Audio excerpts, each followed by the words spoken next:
Hi, I've recently finished 4 paintings and I thought today I would talk you through them. So I'm going to show you the paintings and talk to you about what I think is new in them, some of the techniques that I've used to get these effects, and just how I'm feeling about them. So let's start with this one. This one came about reasonably quickly, and I think it's mainly because of the colour. The colour palette I really liked. This sort of watermelony red with these sort of slightly citrusy yellowy greens is a combination that I really love. This has probably only got about four layers. I didn't really spend a lot of time on this painting, but I'm pleased with where it's at and I've called it done. Something that I've been doing in these paintings that I haven't done so much in my previous work is using ink. What I've been doing is, after the first couple of layers, when everything's dry and I've got some paint down, I splatter some ink into the work. And that is giving me some really nice sort of transparent but quite intense colours and some really nice sort of fluid effects.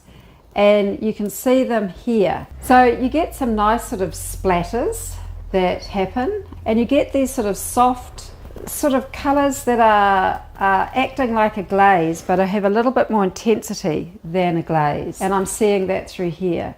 And what I'm liking to do in these paintings is have that walking that line between really loose paint application effects with media and control. And so where you see this is where you have a really sharp edge against an area where there's not much control in the media. You can see that it's sort of, the media has combined in a way all of its own, really. And then the other thing that I'm really enjoying doing in these paintings is drawing. And some of the drawings are suggestive of things, places, and this is a theme that has come through in all these work, is that they are kind of reminiscent of places.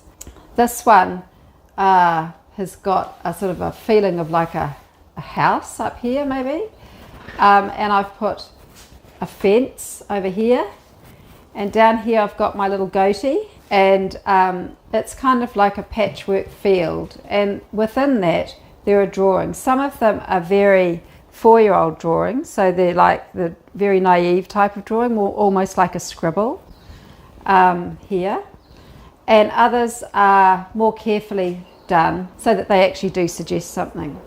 And I really like combining those different types of drawing. Plus, I really like combining different drawing media. So I've got oil stick up here.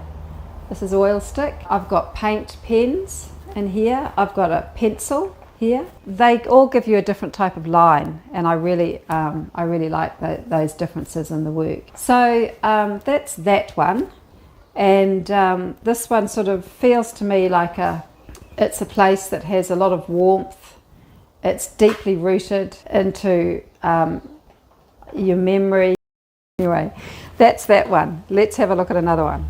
Okay, so this is the next one, and this one has definitely turned out to be very much a landscapey type painting, where we've got sky up here and land down here, and I see a goat here. Now if you don't know me, I have 2 pet goats, so that's why I see goats in I draw goats in my paintings as well.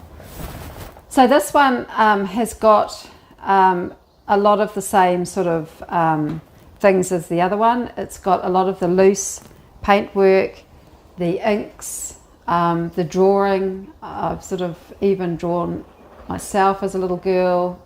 I've got a sheep and sort of suggestions of trees and plants. I've got some words in here, and then there's the loose drawing. And I've made the drawing very much lighter, and I haven't drawn with I've done a little bit with an oil stick, but it's mostly done with pencils on this one, so that it has a light feel to it.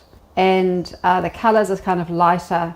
It has that sort of lightness about it.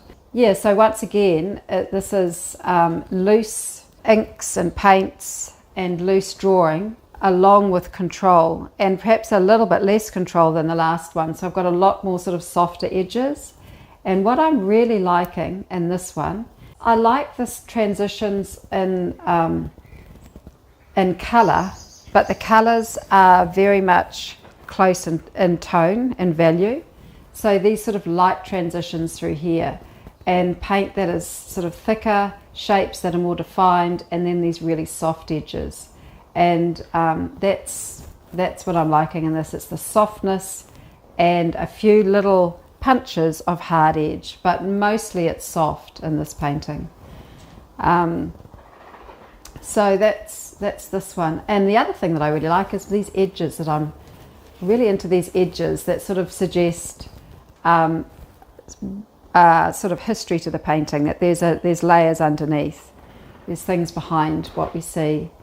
And so that's that. So that's this painting.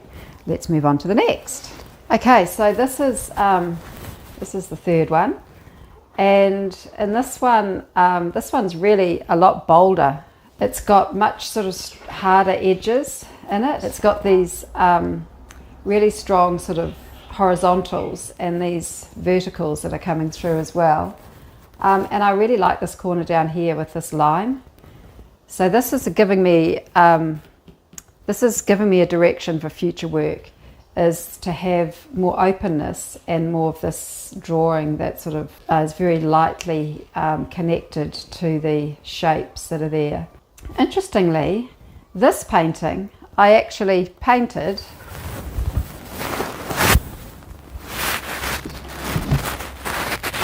like that, but when I finished it and I turned it upside down, I liked it more upside down, and it was because of this area here. This area kind of felt too dark to me, and this is the bit that actually I really like. So I turned it upside down, and I really like that. So this area here, this is what I was talking about in the previous painting, are these sort of soft transitions between light and light. This is what I really like.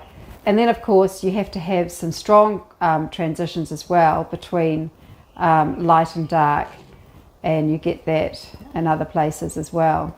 But anyway, so this once again has got quite a lot of paint, and it's also got a lot of ink in it. These really intense purples, that's all done with ink. And there's oil stick in here, there's coloured pencils, there's paint pens, and just a combination of those drawing media giving those different line qualities. So that's this painting, and it's quite dramatic, this one. It's got quite bold, it's quite a bright painting, it's got quite a lot of bold colour in it, which is different from the other. And I'm really getting into drawing, so I'm really liking putting in these little drawn bits that some of them are suggestive of things and some of them aren't. And actually, because I turn the painting around and change the orientation of it anyway, if it suggests something one way, it probably doesn't suggest something the other way. So they're very abstract, really, abstract drawings. Okay, let's move on to the next. So this one is a much bigger painting. I haven't done a painting this size for a wee while, so this was it was a lot of fun, but it's certainly a challenge, I think, to keep it not from becoming a painting made up of lots of little paintings.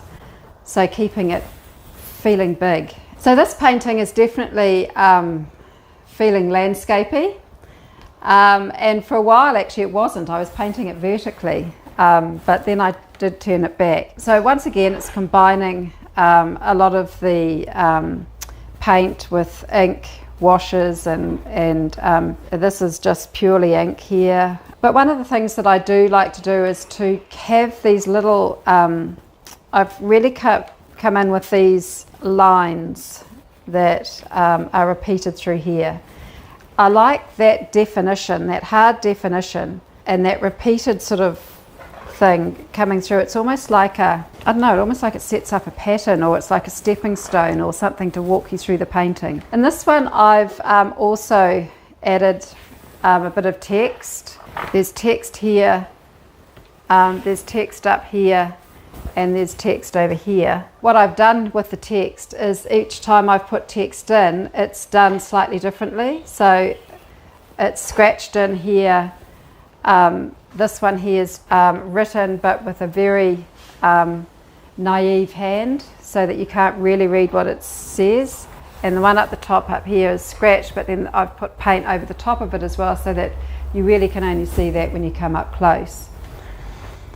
Then towards the end, when I sort of decided what this painting was kind of going to be about, and it's about the land and place and memories and all that sort of stuff, I've come in and I've done little drawings just to suggest a narrative to the painting, so that people can sort of get what it's about. And the other thing was, I have up here on the wall, I have a little praying mantis that has been with me in this painting, all my paintings actually, and has actually sat on the painting while I've painted.